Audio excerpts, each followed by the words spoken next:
आज मैं आपके सामने लेके आया हूँ कैसे हम अपनी वोकेबलरी को इंक्रीज़ कर सकते हैं, क्योंकि अगर हमारी वोकेबलरी इंक्रीज नहीं होगी तो हमारी जो communication skill, English speaking skill और different are words that are unknown to us, how can be known to us, हम कैसे उनको जान पाएंगे। तो उसके लिए मैं आज लेके आया हूँ आपको 5 वर्ड्स जो अगर आप डेली की 5 वर्ड पे अगर मिनिमम एक ओनली एक ओवरव्यू भी देखते हैं तो आपके पास as per the number of days increase, then the number of words also increase in your dictionary, in your vocabulary, in your mind. So I'm starting from with minimum 5 words to digest and to increase our vocabulary. So I'm starting right now. The first one is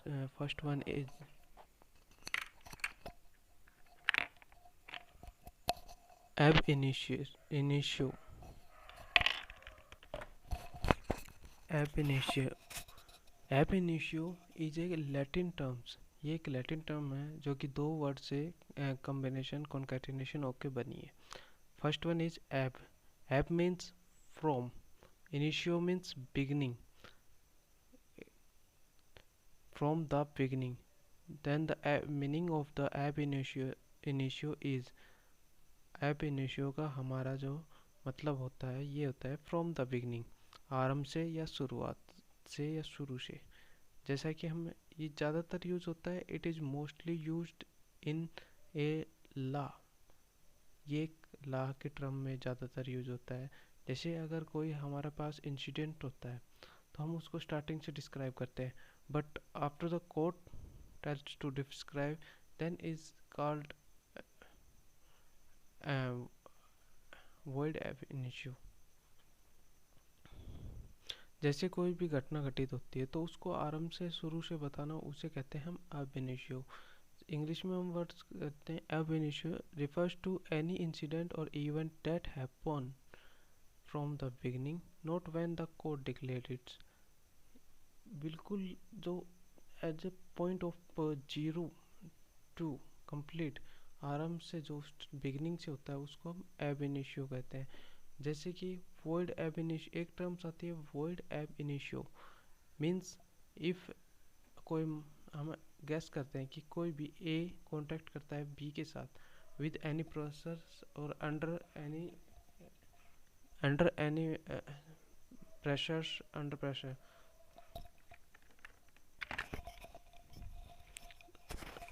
contact with pressure, then it is known as the void ab initio. Void का मतलब होता है नल, जिसका कोई भी नहीं, nothing, तो उस कॉन्टैक्ट का कुछ भी मतलब नहीं रहेगा।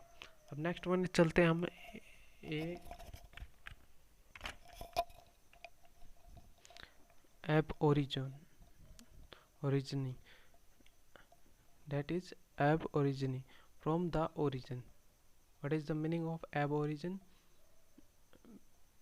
From the origin, or we can say that same as the last one word mean from the beginning। जैसा कि पिछले वर्ड्स का मीनिंग हम ab origin भी हम एज ए बिगिनिंग के लिए यूज़ करते हैं। इसका मीनिंग होता है फ्रॉम द ओरिजिन, मीन्स बिल्कुल शुरू से, और फ्रॉम द बिगिनिंग। जैसे कि हमारे पूर्वज जैसे भी जो कहते हैं कि हम आदिवासी या आदि मानव से वहाँ से एज ए रिवोल्यूशन हुआ तब हम इंसान के रूप में आए, तो वो एक ओरिजिन है, एब इनी ओरिजिनी। ऐसे ही अभी भी कहीं कहीं जंगलों में आदिवासी टाइप में पीपल्स रहते हैं, वो जो स्टार्टिंग से वहीं हैं और वहीं उसी रीजन, पर्टिकुलर रीजन में रह रहे हैं शुरुआत से। सो दे आर इज एब ओरिजिनल्स।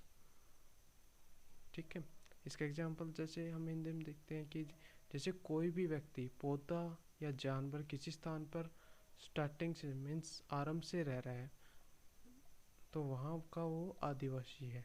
सो इसे हम कहेंगे एब ओरिजिनी। ए पर्सन और a kind of living animal और plants that is existing a region from the earliest time, that is aborigine. Third one हमारा जो वर्ड्स आता है दैट इज अबंडन। अबंडन का मतलब होता है कि क्विटेड और pass away, leave out means परित्याग करना। कभी के आपने देखा होगा बहुत से पुराने रेलवे स्टेशन होते हैं, वहाँ पर बड़े बड़े अक्षर में लिखता है अबंडन्ड, मीन्स उस रेलवे स्टेशन को बदल के कहीं और हमारा स्टेशन बना दिया गया है, तो वहाँ पर लिखा होता है अबंडन।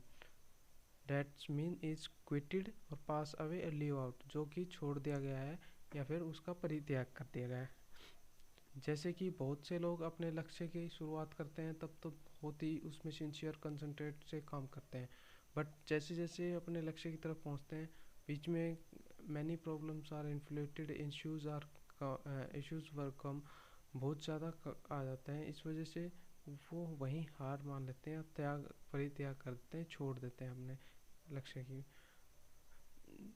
उसी तरह आता है कि some competitor plans their goals and start from the beginning. ये हमें इंग्लिश में एग्जांपल समझा रहे हैं कि some competitor plans their goals, बहुत से ऐसे कंपिटिटर होते हैं जो कि plans their goals and start from the beginning with full of concentration, but at mid way they abandon means they परित्याग कर देते हैं, छोड़ देते हैं एवरीथिंग, लाइक प्लानिंग करना, प्रैक्टिस करना, अपने गोल के प्रति क्वेश्चंस प्रैक्टिस करना, या anything else as you like to get their goals, अपने गोल्स को अचीव करने के लिए। So the next one is fourth one word is abated. Abated, abated, setback, cloak और डिस्ट्रैक्ट।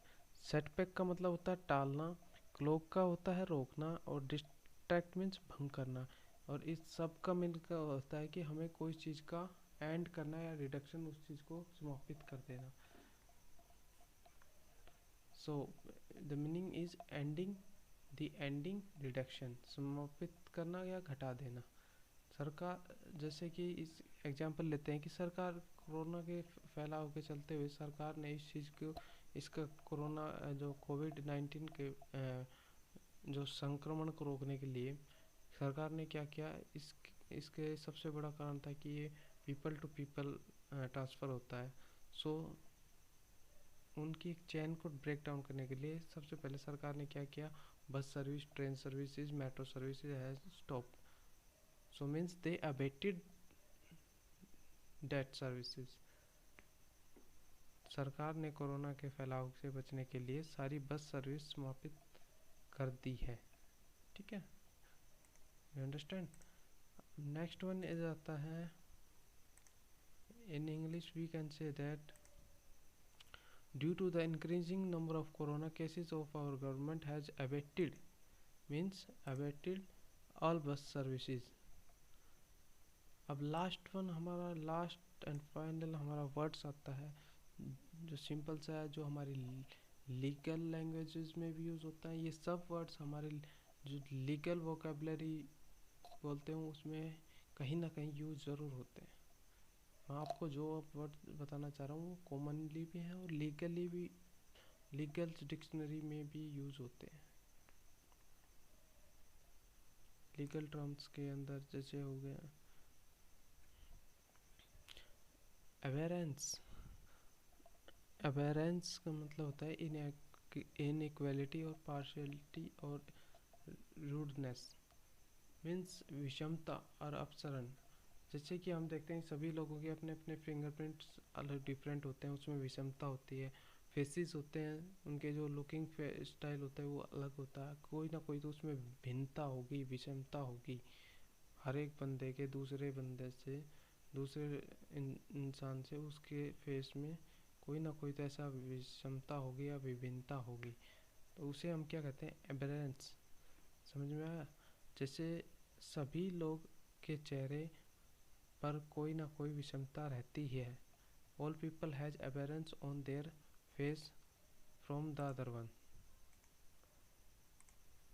सो गाइस, मैंने आपको आज 5 वर्ड्स बताए जो कि आपके कहीं ना कहीं आपके यूज़ में ज़रूर आएंगे अगर आप इनको सिर्फ एक बार गो थ्रू देखें। और अगर ये आपकी लाइफ में कहीं आपके लिए आपको थोड़ा बहुत भी इससे हेल्पफुल मिलता है, सर कुछ समझ में आता है, तो प्लीज़ माय डियर फ्रेंड्स इस वीडियो को लाइक और शेयर तो ज़रूर करें और सब्सक्राइब भी ज़रूर करें। और ऐसे ही वीडियो देखने के लिए इसको आप सब्सक्राइब के और जो बेल आइकन को प्रेस करें ताकि आपको जल्दी इनका नोटिफिकेशन मिलता रहे। Okay friends, thank you.